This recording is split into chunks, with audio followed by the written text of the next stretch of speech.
Baby ನಿಧಾನ ಕಣೆ. ಅಯ್ಯೋ ನನ್ ಕೂದ್ಲು ಎಲ್ಗೆ ಎಲ್ಲಿಗೆ? ಅಯ್ಯೋ ಅಯ್ಯೋ ಅಯ್ಯೋ ಲೇ ಬೇಬಿ ಎಲ್ಲ ಕರ್ಕೊಂಡ್ ಬಂದ್ಯಾ?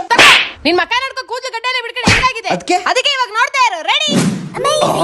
ಅಯ್ಯೋ ಅಯ್ಯೋ ಬೇಬಿ ನಾನೇನಾ ಇವಾಗ ಹೆಂಗ್ ಕಾಣ್ತಾ ಇದೀನಿ? ಇದು ನನ್ ಕ್ಯೂಟ್ ಬೇಬಿ. ಬೇಬಿ ಸಕ್ಕದಾಗಿ ಮಾಡಿದ್ದಾರೆ. ಅದ್ ಸರಿ ಇದು ಯಾವ ಸಲೂನು? ಅದೇ BMK nails and lashes unisex salon. ಇದಿರೋದು 50 feet main road Girinagar Banashankari ಬೆಂಗಳೂರಲ್ಲಿ ಬರುತ್ತೆ. ಇವರ ಸಲೂನ್ ಒಂದು ತುಂಬಾ ಕ್ಲೀನ್ ಹೈಜಿನಿಕ್ ಹಾಗೂ ತುಂಬಾ ಲಕ್ಸುರಿ ಆಗಿ ಮಾಡ್ಕೊಂಡಿದ್ದಾರೆ. ಇಲ್ಲಿ ಇವರ ಸರ್ವಿಸ್ ಬಂದು hair cut, hair colour, trimming, pedicure, manicure, facial, ಇನ್ನ ನೇಲ್ಸ್ ಆರ್ಟ್ ಒಂದು ಸಖತ್ತಾಗಿ ಮಾಡ್ಕೊಡ್ತಾರೆ. ಲೆಕ್ಕ ಇಲ್ದರಷ್ಟು ಕಲರ್ಸ್ ಗಳು ಇವ್ರ ಹತ್ರ ಇದೆ. ಬರೀ ಅಷ್ಟೇ ಅಲ್ಲದೆ ಇವ್ರದ್ದು ಇವೆಂಟ್ಸ್ ಕೂಡ ಇದೆ. ಅದ್ರ ಜೊತೆಗೆ ಬ್ರೈಡಲ್ ಹಾಗೂ ಎಲ್ಲಾ ತರ ಮೇಕಪ್ಸ್ ಕೂಡ ಮಾಡ್ಕೊಡ್ತಾರೆ. ಇನ್ನ ಪ್ರೈಸ್ ಅಂತೂ ರೀಸನಬಲ್ ಆಗಿ ಮಾಡ್ಕೊಡ್ತಾರೆ. ಇದ್ರ ಬಗ್ಗೆ ಜಾಸ್ತಿ ಡೀಟೇಲ್ಸ್ ಬೇಕು ಅಂತಂದ್ರೆ ಈ ನಂಬರ್ಗೆ ಕಾಂಟ್ಯಾಕ್ಟ್ ಮಾಡಿ. ಸಕ್ಕದಾಗಿ ಕಾಣ್ತಾ ಇದೀನಿ ಬೇಬಿ. ನನ್ ಬಿಡು, ನೀನು ಫೇಶಿಯಲ್ ಮೇಕಪ್ ಅಂತ ಏನೋ ಮಾಡಿಸ್ಕೋ. ಸಕ್ಕದಾಗಿ ಕಾಣ್ತೀಯಾ? ನಾನು ಫೇಶಿಯಲ್ ಮೇಕಪ್ ಮಾಡಿಸ್ಕೊಂಡ್ರೆ ಸಖತ್ತಾಗಿ ಕಾಣ್ತೀನ? ಹೂ ಬೇಬಿ, ನೀನು ಫೇಶಿಯಲ್ ಮೇಕಪ್ ಮಾಡಿಸ್ಕೊಂಡ್ರೇನೆ ಸಕ್ಕದಾಗಿ ಕಾಣೋದು. ಸಖತ್ತಾಗಿ ಕಾಣ್ತೀನಿ.